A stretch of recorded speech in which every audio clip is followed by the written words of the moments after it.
ನಾವಿವತ್ತು ಎಲ್ಲಿದೀವಪ್ಪ ಅಂದ್ರೆ ನಮ್ಮ ಮಾಲೂರು ಅರ್ಲೇರ ರೋಡ್ ಸಾಯಿಬಾಬಾ ದೇವಸ್ಥಾನ ಪಕ್ಕದಲ್ಲಿ ಇರುವಂತಹ ಪಡ್ಡು ಶಾಪ್ ಹತ್ರ ಬಂದಿದೀವಿ. ಇವರು ಈ ಬಿಸ್ನೆಸ್ ಅನ್ನ 12 ವರ್ಷದಿಂದ ನಡ್ಸ್ಕೊಂಡ್ ಬರ್ತಿದ್ದಾರೆ.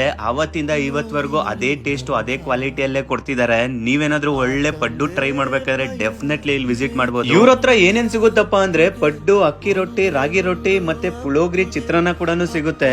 ಇದ್ರ ಜೊತೆಗೆ ಇವರು 2 ತರ ಚಟ್ನಿ ಕೂಡ ಕೊಡ್ತಾರೆ. ಆ ಚಟ್ನಿ ಜೊತೆ ಪುಟ್ಟಿಡ್ಲಿ ತಿಂತಿದ್ರೆ ಆಹಾ ಸೂಪರ್ ಅಂತಾನೆ ಹೇಳ್ಬೋದು. ನೀವೇನಾದ್ರೂ ಒಳ್ಳೆ ಪಡ್ಡು ಮತ್ತೆ ಅಕ್ಕಿ ರೊಟ್ಟಿ, ರಾಗಿ ರೊಟ್ಟಿ ಟ್ರೈ ಮಾಡ್ಬೇಕಾದ್ರೆ ಡೆಫಿನೆಟ್ಲಿ ಒಂದ್ಸರಿ ಈ ಜಾಗಕ್ಕೆ ವಿಸಿಟ್ ಮಾಡಿ. ನೀವು ಕೂಡ ತಿಂದ್ಮೇಲೆ ಹೇಳ್ತೀರಾ ಮನೀಶ್ ಪಡ್ಡು, ಅಕ್ಕಿ ರೊಟ್ಟಿ, ರಾಗಿ ರೊಟ್ಟಿ ಸಕ್ಕದಾಗಿತ್ತು ಅಂತ. ನಮ್ಮ ಮಾಲೂರಲ್ಲಿ ಅಕ್ಕಿ ರೊಟ್ಟಿ, ರಾಗಿ ರೊಟ್ಟಿ, ಪಡ್ಡುಗೆ ಇದೊಂದೇ ಆಪ್ಷನ್ ಅಂತಾನೆ ಹೇಳ್ಬೋದು. ಇವರು ಸಂಜೆ 6 ಗಂಟೆಯಿಂದ 10 ಗಂಟೆ ತನಕ ಇಲ್ಲಿ ಪಡ್ಡು ಬಿಸ್ನೆಸ್ ಅನ್ನ ಮಾಡ್ತಾರೆ. ಹಾಗೆ ನಾನು ಇದೇ ತರ ಹೊಸ ವಿಡಿಯೋ ಕಂಟೆಂಟ್ ಜೊತೆ ನಿಮ್ ಮುಂದೆ ಬರ್ತಾನೆ ಇರ್ತೀನಿ. ನೀವ್ ಮಾಡ್ಬೇಕಾಗಿರೋದಲ್ಲ ಇಷ್ಟೇ, ನನ್ನನ್ನ ಫಾಲೋ ಮಾಡಿಲ್ಲ ಅಂದ್ರೆ ಫಾಲೋ ಮಾಡಿ ಅಂತ ಹೇಳ್ತಾ ಎಲ್ರಿಗೂ ಟೇಕ್ ಕೇರ್, ಬಾಯ್.